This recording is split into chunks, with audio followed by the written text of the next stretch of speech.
clients, especially new clients that I get, I try to coach them and tell them that fitness or health is about balance. I'm not telling them to only eat chicken, broccoli, and brown rice every day, 6 meals a day. But I'm telling them, I like to call it the 80-20 rule. Okay. 80% of what you consume should be clean food. Your conscience should tell you, thank you. 20% of that, the office brings in donuts. They have cookies in the break room. Yeah, I've been at that You know, office. that use that for your 20%. Ask yourself, is that 20% really worth it? Or are you going to go to mom's house on Sunday and have meatloaf and cornbread and, all that macaroni and cheese, for instance? Just ask yourself, is it worth it? And is it going to throw me off balance? Absolutely. And I love that you just segued into food perfectly for me here. One of the questions I also hear being bandied about at this time of the year is, what meal plan should we be on? There's so much noise, Ayana, about food choices. And I had a good friend recommend to me that I should be raw vegan or give it a try. It was something that he was Oh, doing. boy. And I think he's vegan or vegetarian.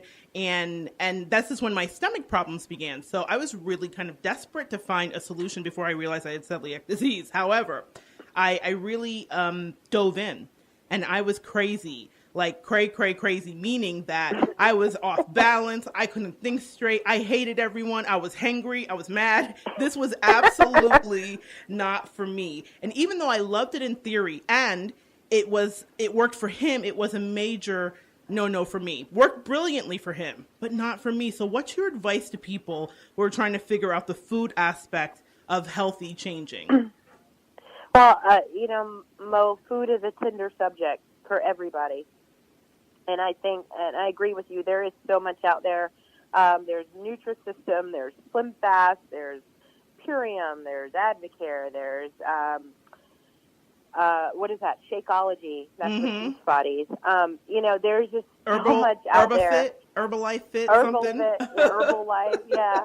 It's unfortunate because it is confusing. But I think what we need to do, just as the humans that we are, is actually listen to our bodies. And I learned this just because I'm so fascinated with anatomy and physiology. Our bodies will tell us exactly what we need and when we need it. We know that we need water. Water is a huge deal for our body. Most of us walk around dehydrated and don't even realize it. And water is like the purest thing that you can find. Of course, it's like in gallons or, whether you're drinking out of the tap, which sometimes we don't like that. But, we need to feed our body what it's asking for. I can't honestly say that your body is asking for a chocolate chip cookie. I mean, sometimes. Girl, I might become a barrister and argue with you about that. I might get into my legalese here. I've had some moments where I felt like it was asking and demanding, but yeah, I know what you're saying. You're absolutely right. It may be craving, some antioxidants or some carbohydrates. So sometimes we have to look at that. Is it really craving the chocolate chip cookie, or do you need some antioxidants that dark chocolate has to offer or chocolate has to offer, or do you need some carbohydrates that's inside the cookie, which is a sugar, so you lacking energy? And another big thing with that is our hormones. And, definitely us as women, we go through it, but men go through it as well. It's all about a hormonal balance, and our endocrine system actually plays a huge role in our hormonal balance and just how we interact with food. And food has so many different chemicals in them, and when we eat more of the processed stuff, it will definitely throw our hormones off. If we're eating too much sugar or too many carbs, it's gonna set a stage for cortisol, which responds to stress and it stores fat. So, we have to learn, I think, to eat more pure and seek things that are less processed. And that way our body can actually break them down. It'll take less time to break them down. And I think another big thing is try to remember you're eating to fuel your body, not to fill your body. So I'm saying that to say sometimes, Mo, we eat food, and like you said, with your stomach, we feel bloated and heavy or, lethargic and weak. And sometimes our chemical makeup has a lot to do with that. It's not just that something's wrong with us. It really could be the food that we're consuming that's causing this reaction with our body. Not every diet is made for everybody. So what your friend is doing may not work for you. Just like you said, you're moody, you're hangry, which I love. My sister got me a shirt that says, "Sorry for what I said when I was hangry." Amen. You know, but because you just don't know. And a lot of it, food plays an important role in that. And I think if we go back just to eating simple, you know, try not to have the super seasoned items, you know, just keep it basic. I'm not saying eat bland boiled chicken. That's not what I'm saying. Right. I'm saying don't eat the honey bun and then turn around and eat 3 slices of pizza and then turn around and eat, you know, and then try to eat the salad. I mean, granted, yes, you made a good choice. You know, that's like going to McDonald's and you know, like ordering a number one and asking for a Diet Coke. I really don't get that sometimes. But, you know, people do that. But I think if we just go back to the basics, keep it simple, your body can process it, your endocrine system and your hormones can respond to it and give you exactly what you need to fuel your body for the rest of the day. I think that's where people need to start. Yeah, and there's something else too. I think that advice is so pertinent, so absolutely pertinent, because we are not the same people either that we were when we were in our 20s. And I really want you listeners to pay attention to that gem. We're not the same spring chicken, so you have to figure out what works for your body. I remember doing the cabbage soup diet when I was younger, and it worked absolutely great for me. And now I couldn't probably stomach it for, 2 days even. So that's such a powerful lesson. In all areas of our life, we must assess the season that we're in to adjust. And Ayanna, I know that you're transitioning right now into a phase of family and potentially motherhood. As you make this shift, what are your ideas of food and balance that you might pass on to your child, or how do you think that you might incorporate that as a mother, as you're working towards that?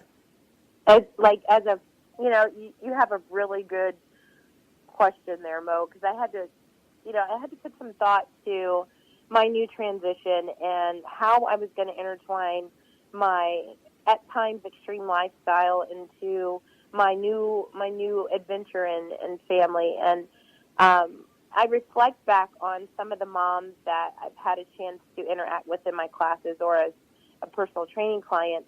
And the biggest thing that I remember about all of them is plan ahead. They have to plan for childcare. They have to plan their food out. They have to plan for, meals when they get home. So I really give credit to planning ahead, and that's something I'm going to definitely start to practice. And I can see that will be successful when, as my life continues to grow, physically and literally, is to try to maintain that balance by planning ahead. That is a key here, guys, planning ahead. And it's not just something that works in your diet and food life. I've noticed as a creative, it works in my life. If I'm not making a list, if I am not getting things absolutely lined up ahead of time, then I'm not succeeding. What is that quote? You plan to fail, fail to plan? Well, I don't know exactly how that goes. Something like that. Something definitely like that. Is there any final advice that you want to give our listeners before they head into their 2017? Any final healthy advice? I would just tell everybody, don't feel rushed to make it happen now. Quiet your hurry and your aspiration enough to be realistic and completely real with yourself, and commit to being confident in yourself to achieve whatever goals that you may have, whether it be fitness or personal or lifestyle change. Just quiet yourself enough to build the confidence from the inside, because once we're confident from the inside, we're more successful to make things happen on the outside. So, again, try to journal, make a vision board, write it down in a book, on a piece of paper. I do know some of my friends write on lipstick on the mirror, or those markers, those dry erase markers. So when they look in the mirror every morning, they have their vision in front of them. So I would say focus daily to balance and find that balance between yourself and the demands of your life, and always go back to your true desire, your true purpose. Perfect. Perfect, perfect, perfect. Is there a quote that helps you get through life that you would like to share with our listeners? No pressure. You and I both share a love for Maya Angelou, so Yes, ma'am. I had to break this out, you know. Okay. My favorite quote from her is, as long as you are breathing, it is never too late to do something good. So that speaks to me because, you know, I can't say I wake up every morning feeling like I'm walking on a rainbow. And sometimes we don't make the right decisions, and I had to get used to that, and that we make mistakes. But it's never too late. If I have breath in my body and I have all my right mind, you know, even when I don't feel like I have my right mind, I can still do something good. So that's why that quote speaks to me. I love that. And, you know, I love Maya. Love Maya. I want to thank you so much, Ayana, for coming on and sharing energy with me today, making time in your very busy schedule to come and do that. If our listeners want to get a hold of you, is there any way that they can do that? I would say email me. You can email me at HIS studio @ymail.com, and just reference, you know, if you heard me on Evolve, or if you have any other questions, would love to give you some advice or hopefully send you in the right direction. And hopefully you have a good new year. Moving forward, you just find some balance and feel that you can be successful in your goal. Absolutely. I'm going to repeat that. That's his star studio @ymail.com. Is that correct? Correct. That is correct. Thank you, Ayana. I so appreciate it, and I love you, and I'm just so glad you got to do this today. Thank you for being on with me.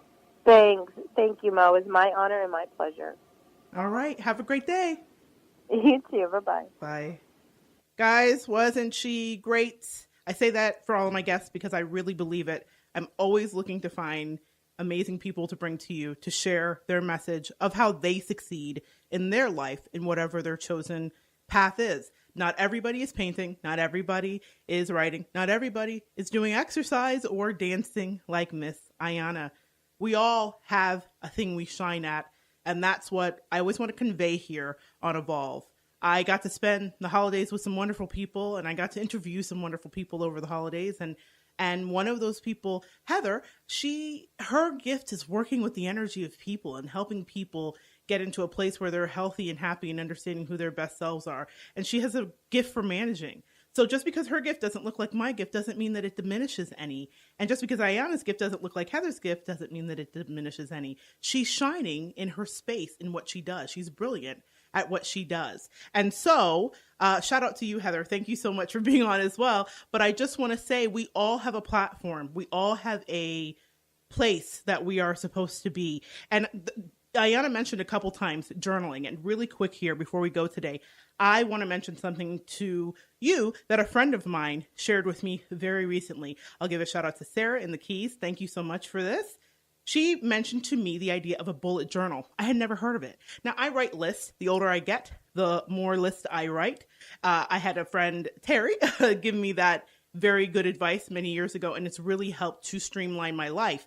However, I have been trying to figure out a way to evolve, as I always am, even my own process. So, Sarah mentioned to me the idea of a bullet journal. Really just very recently. And I thought, what is this? So I went to the website. She sent me a few links. Thank you so much. And I checked it out. And I'm going to read this to you because I always say we're evolving together. And literally this time, we are going to be evolving together. I think this is something that listeners, you can get into. It's something that I'm definitely going to give a try. And this is what it says this is an excerpt from their site. The system. The bullet journal is a customizable and forgiving organization system. It can be your to-do list, your sketchbook, your notebook, and your diary, but most likely it will be all of the above. It will teach you to do more with less. I recently watched on Netflix, guys, a documentary called Minimalism, And I was fascinated. I've been telling my friends, if I could live in a tiny house, I would. I love the idea of owning your house outright and being able to live and do what you want to do. I have other friends that are interested in the tiny house movement. And so this documentary talked about that as well.